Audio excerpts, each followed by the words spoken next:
personas murieron en los violentos enfrentamientos entre las fuerzas de seguridad y los manifestantes en la ciudad de Juliaca, esto en el sur de Perú. Y con esto ascienden a 47 los fallecidos desde el inicio de las manifestaciones contra el gobierno de la presidenta Dina Boluarte. Para hablar de la crisis social y política que vive ese país, estamos en contacto con el periodista peruano Augusto Álvarez. Augusto, ¿cómo estás? Muy buenas tardes. Muy buenas tardes. Bueno, partamos por saber, porque efectivamente ayer fue una jornada muy violenta y sangrienta en el sur del Perú, y a raíz de esto se decreta, ¿cierto?, este toque de queda, que es solamente en un sector del sur del Perú. ¿Por qué la crisis se ha concentrado en esa zona? ¿Por qué las peleas, los enfrentamientos entre manifestantes y las fuerzas policiales se han concentrado en el sur del Perú, Augusto?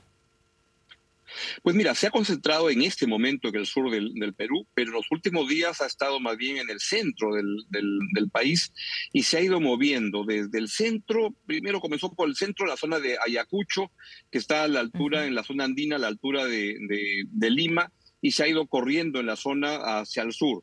Y se ha concentrado mucho en los últimos 2 días en la zona sur, en una ciudad que se llama Juliaca, en la región de Puno, que es frontera con Puno. Pero también estuvo muy cerca de Lima, una ciudad, una región que se llama Ica, que está al sur de Lima, a 300 kilómetros de Lima, que estuvo durante 5 días una manera como rehén, porque estaba cortado la carretera en esa zona. Por tanto, se va movilizando y el día de hoy han habido manifestaciones en varias otras partes del país.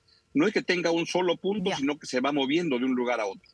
Ya, y llama la atención, Augusto, la cantidad de muertos. Estamos hablando que en un día se registraron 18 personas, terminaron muertas, y esto suma 47 desde que comenzaron, ¿cierto?, las manifestaciones. ¿Cómo terminan las protestas con ese resultado? ¿Quiénes son esas 18 personas que terminan muertas? ¿Son solo manifestantes? ¿Son también fuerzas policiales? ¿Por qué? Pues mira, hay de todo tipo de personas, y lo más lamentable y terrible es que la policía y la Fuerza Armada, que han estado tratando de controlar estos hechos, pues hubo hasta hace poco, hasta la semana pasada, 28 personas que habían fallecido. La policía y la Fuerza Armada han tratado de mejorar la manera de cómo estaban enfrentando esas protestas, pero el día de ayer, en circunstancias que todavía deben ser aclaradas, y ojalá que el Ministerio Público haga su trabajo prontamente, lo que ocurrió es que se produjo el intento de capturar, de tomar el aeropuerto de Juliaca, que es la principal ciudad en la región Puno, cerca de la frontera con Bolivia, y es ahí cuando se han producido estas lamentables muertes el día de ayer, que son de 17 personas entre manifestantes y gente que probablemente estaba cerca de esa zona. Y en la madrugada se produjo otro hecho lamentable, que fue la muerte de un policía que fue quemado vivo dentro del el patrullero en el cual hacía la revisión de la ciudad. Fue capturado y quemado vivo dentro del patrullero. Por tanto, es una zona donde, como están mostrando en las imágenes, la violencia se ha desatado terriblemente, y la razón por la cual el gobierno ha decretado ese estado de inamovilidad a partir del atardecer. ¿Del atardecer de hoy o del atardecer de ayer? De hoy. El día de ayer todavía no había en modo alguno eso. Ya, entonces a partir de esta tarde, ¿cierto?, comienza lo que ustedes llaman el estado de inmovilización social obligatoria desde las 8 de la noche, digamos en algo así, porque allá son casi las 5 de la tarde, ¿cierto? Es correcto. Exacto, ya. Entonces en 3 horas más empieza hasta las 4 de la mañana. ¿Qué significa? Esto es una especie de toque de queda, ¿cierto? La gente, nadie puede salir de su casa entre 8 de la tarde y 4 de la mañana. Es un toque de queda. En rigor es eso lo que significa. Ahora, yo sospecho que en el estado de convulsión que hay en la ciudad, es probable que haya muchos sectores que no quieran acatar esta disposición del gobierno y vayan a salir. Es una zona con una capacidad de respuesta política muy fuerte y capacidad de producir una convulsión grande, quizá parecida a la que ustedes pueden tener un poco al sur, con una posición política y étnica muy, muy fuerte. Augusto, la mayoría, según lo que han reportado los medios peruanos, de las personas que murieron ayer. Tú explicabas el caso de un lamentable, ¿cierto?, de un policía que murió quemado y que lo quemaron vivo en su radio patrulla. Pero la mayoría de los manifestantes murieron por perdigones. ¿Hay algún cuestionamiento a la forma en que la policía está reprimiendo estas manifestaciones?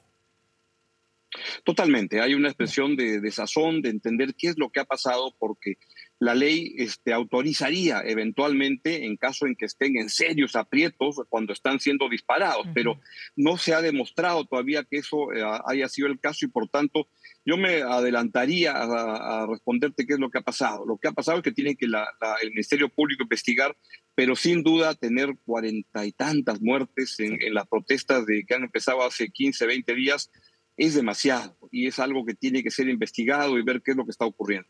Ya, pero en este momento, o sea, estoy pensando en que nosotros vivimos algo parecido acá en Chile, ¿cierto?, durante el estallido social. Sin duda. Y de hecho no hay esa cantidad de muertos que tienen ustedes, pero hubo mucha gente que terminó mutilada, ¿cierto? Hay gente que perdió completamente la vista por perdigones, otros que terminaron sin visión en un ojo, etcétera. Y por lo tanto hubo cambios, pero sobre la marcha. Muy rápidamente se empezó a cuestionar la utilización de los perdigones, la forma en que se utilizaban y se prohibieron. ¿Ha habido ese cuestionamiento? Porque hay algo aquí que se está haciendo mal si hay 18 personas muertas en un día, ¿o no? Sin duda. Lo que ha habido lo que está habiendo una investigación, y la policía todavía no ha reconocido qué tipo de armamento está utilizando, y entonces no hay un reconocimiento de ese tipo. En este momento está el gabinete ministerial en el Congreso de la República, porque coincide con el día en el cual está pidiendo el voto de confianza del Congreso, que es un voto que la Constitución establece cuando inicia un gabinete nuevo, y vamos a ver qué es lo que ocurre. Pero esos temas seguramente se van a hacer notar ahora, y ahí va a estar el ministro del Interior para responder ante el Congreso qué tipo de munición están utilizando, qué tipo de respuesta están teniendo ante la protesta. Augusto, cuando vemos esta cantidad de manifestantes y que se han ido cambiando o digamos, moviendo de un lugar a otro en Perú, son en su mayoría manifestantes que están en contra de Dina Boluarte, de la presidenta, que quieren que llame a elecciones aún más anticipadas de lo que se decretó, o están pidiendo la libertad del expresidente Pedro Castillo, o ambos. Mira, es una protesta bien extraña, porque tiene una pluralidad de motivaciones políticas.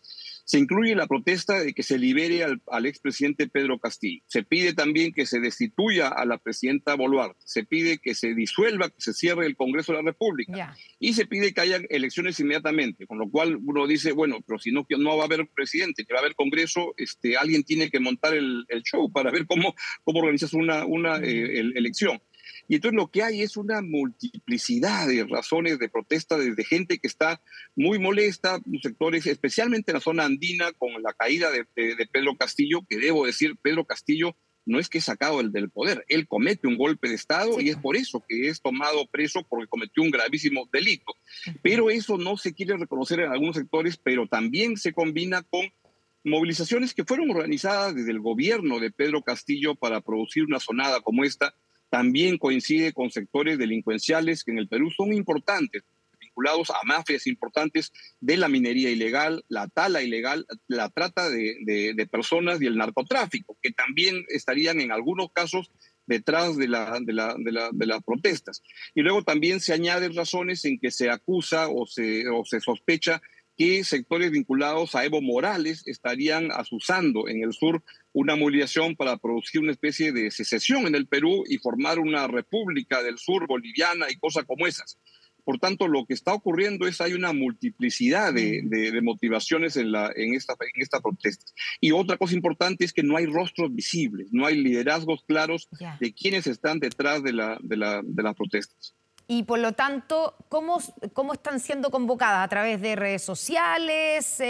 Digamos, ¿y quién las convoca? Porque como tú dices, no hay un rostro reconocible que esté liderando este movimiento, y que uno podría pensar ese rostro visible se va a convertir después en un actor o actriz importante, digamos, como movimiento político. Así es. ¿No es así? Pues no lo hay hasta este momento, y también debo añadir que este año, como va a haber las elecciones presidenciales a fin de año o al comienzo del próximo año, hay algunos líderes locales no muy reconocidos, pero que buscan hacerse notar y tener una presencia política de cara a la elección que viene.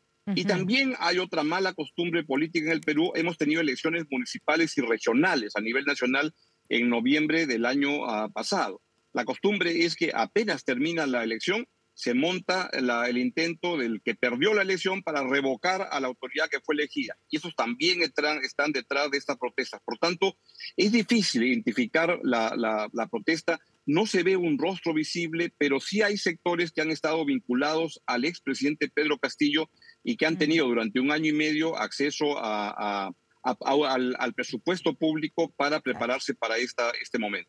Solo para terminar, Augusto, pensando un poco en proyectando lo que va a pasar, ¿tú crees que Dina Boluarte va a resistir esta crisis a la espera, digamos, de las elecciones que ya fueron adelantadas?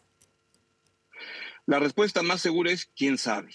Lo que va a suceder es que se la va a jugar día a día. Es un gobierno hoy en este momento muy, muy frágil, pero si es que cayera Dina Boluarte, lo que ocurriría es que el Congreso tendría que nombrar al presidente para que convoque una elección en 3-4 meses. Mi previsión, con Dina Boluarte o sin Dina Boluarte, creo que la presión es muy, muy fuerte y que lo más probable es que se vaya adelantando el proceso electoral y que no sea como ya se ha anunciado para el próximo año, sino que se adelante para algún momento de este año.